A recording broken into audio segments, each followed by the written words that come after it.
What is up guys, it's your boy Solheim here, back with another Classic WoW video for Mists of Pandaria Classic. Now today we are making a gold making video on a profession that I haven't really covered since the launch of Mists of Pandaria, and the reason why is that the profits have been really up and down. That being said, I've gotten a lot of questions about this on stream, and I figured let's just give it a try, see how much gold we can make, so here we go. Today we're doing a prospecting video for Jewelcrafting, and looking at the profitability behind prospecting. This could be a multiple video type of series, where in video 1 we only look at the prospecting values, and then in the video 2 we try to craft those prospecting items into cut gems, for example, and make gold through that as well. Basically different ways to try to make gold from Jewelcrafting alone.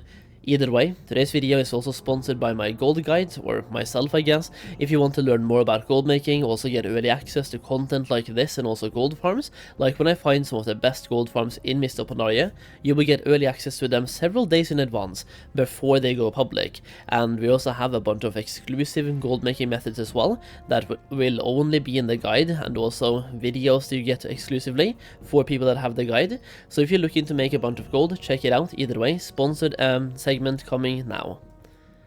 This video is sponsored by Solheim's Gold Guides. Available on Gumroad, these guides will teach you all you need to know about making gold in various versions of World of Warcraft. Farming, crafting, flipping, several different ways of making gold, all in one place. You also get access to a Discord server where you can interact and share ideas to make even more gold together. In that same Discord server, you will also get early access to gold making videos and exclusive content. So, if you are ready to take your gold making to the next level, go to solheim.gumroad.com and find the gold making guide for the version of WoW that you are interested in.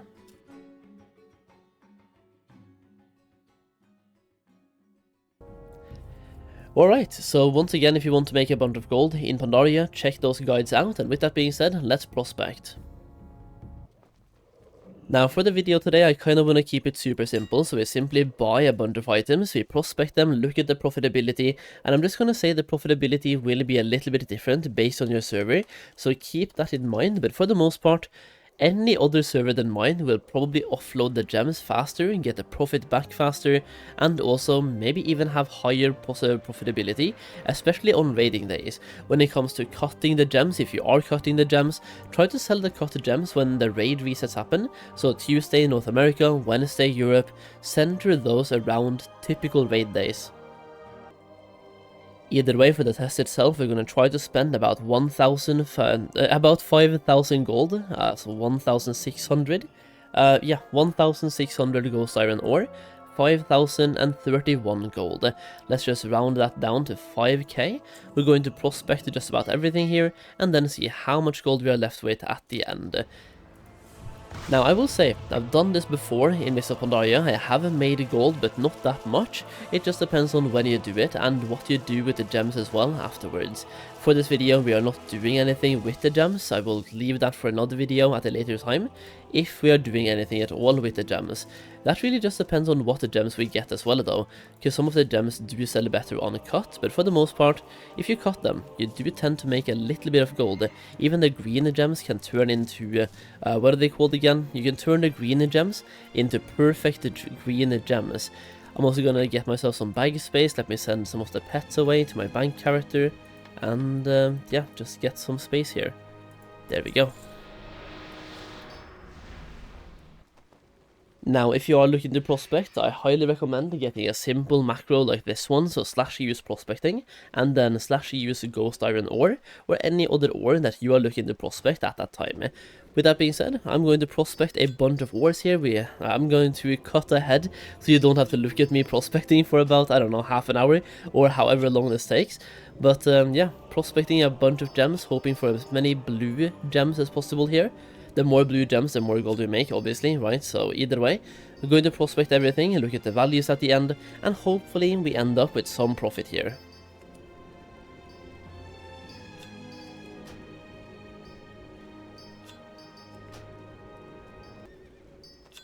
Alright, so after spending about 11 minutes now prospecting a bunch of ores, it is about time. We only have 1.5 more stacks to prospect, and then we're going to check out the complete values of everything we've gotten so far. I mean, you can see roughly what we've gotten so far in my bags at the moment, but at the moment I have no idea what the value of all of these things are, so we're about to go to the auction house and check that out, to find out, did we end up making gold or losing gold? At the end of the day, I have no idea, but the thing is, even if you lose gold by doing this, you can make gold by simply doing other things with the gems, but in that case, you are better off simply buying the gems, right? So I'm just going to show you the prices of everything on my server here first, and then I'm going to count everything up and see the total gold we get back.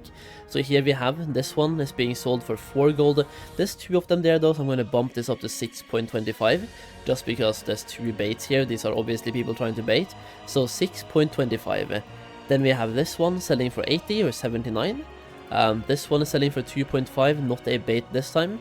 Yellow ones are really cheap, almost like venderable really. They sell for 90 silver, yeah, and they vendor for 60. That is complete trash. These ones as well, 90 silver. The red ones are 4 gold. Not that many until 5, but either way, 4 gold. And the green ones are also 5 gold, but only a couple of them, then 6 gold. The blue ones are 7, just a few again, then they are 9, or almost 10. Here we have 85. These ones are so cheap, by the way, but I guess it makes sense, the blue gems suck. Vermilion Onyx, 90 gold, Imperial Amethyst, 100 gold, Sun's Radiance, 8 gold, and Serpent's Eye, the last one, 5 gold, or basically 6. So, I'm just gonna pause the video here, and then count up how much gold we get back.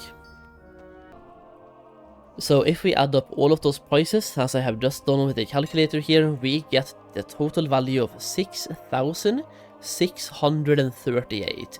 Once again, we spent 5,000 at the start, so we end up making 1,600 gold profit, pretty much exactly. That is also before the auction house cut, by the way, so you do lose some gold on the auction house cut as well. In total, you end up with about 12% profit margins, between 12 and 15, so definitely not trash, but also not great. Some of the gems are very, very cheap, and yeah, like some of them are way too cheap. Either way, 15%-ish profit margins, not that bad for simply prospecting, spamming one button over again. The thing is, now we have to sell these. That being said, if you want to make more gold with this strategy as well, you can simply use your jewel crafting, if you have an enchanter of course, and go for the enchanting jewel crafting shuffle. Over here you have 2 options, and both are pretty much the same price. You have Shadowfire Necklace, and yeah, Shadowfire Necklace first, using Rogue Stones, a cheap one, then Alexandrite and Pandarian Garnets to make this. Now the total crafting cost here is about 11 gold, as you can see, and this enchants for the average value of 17 gold. So you turn 11 gold of crappy gems into 17 gold instead. Definitely worth doing if you want to have a longer shuffle, but make more gold back. So this way you make even more gold before the auction house cut, and trying to avoid the auction house cut as much as possible is kind of key when it comes to printing gold and shuffling gold. Then you can also make the rings, which also uses some other gems, the Tiger Opal, Lapis Lazuli, and also Sunstones. They use the other cheap ones or the other trash gems, and you once again have a crafting price of about 11 gold or 10.98, and disenchanting value of 17 gold. Once again, turning the materials you currently have into more gold as well.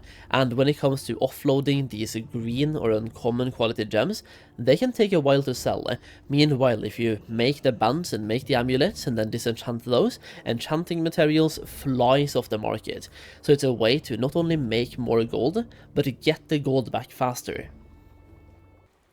And then if you have any crafting recipes, you can definitely use that to make more gold as well. So River's Heart for me, for example, is 10 gold, but I have the solid River Heart recipe selling for 57 gold on my server. So I'm making way more gold on the River's Heart than I otherwise would. And the same thing goes for some of the yellow gems. They're going for 8 gold each or 9 gold. The Mystic one is actually not profitable. The Smooth one, 46 gold, right? Way better to make. And then the Subtle one should also be actually not that great, but yeah, the Smooth one, almost 50 gold instead of 8, so I'm making way more gold on this one as well. And orange gems are selling for 89 gold, this one 145, this one way too cheap, and then we have this one also way too cheap. The Splendid one also way too cheap, but the adept ones selling for quite a lot, and once again that just means that I'm making more gold on the blue gems, but I wanted to focus the main part on simply prospecting, because you can prospect as long as you have Jewelcrafting. To have these recipes you have to keep spending gold and doing a daily research and hope to get good recipes, which not everyone is going to have. Either way, hopefully this video here showed you that Jewelcrafting can make gold, and first of all, you make gold simply by prospecting, at least on my server, and then you make even more gold if you shuffle the green quality gems into amulets or bands and disenchant those. So yeah, hopefully you can use this to make a bunch of gold in Mists of Pandaria, and don't forget to check out the gold making guide if you want early access to gold making content, and also exclusive content as well, and a bunch of gold making information. Either way, if you enjoyed the video, leave a like down below. I am live both here on YouTube and on Twitch pretty much every single day, so feel free to come by and say hello. Either way, thank you for watching, and I'll see you again in the next video very soon.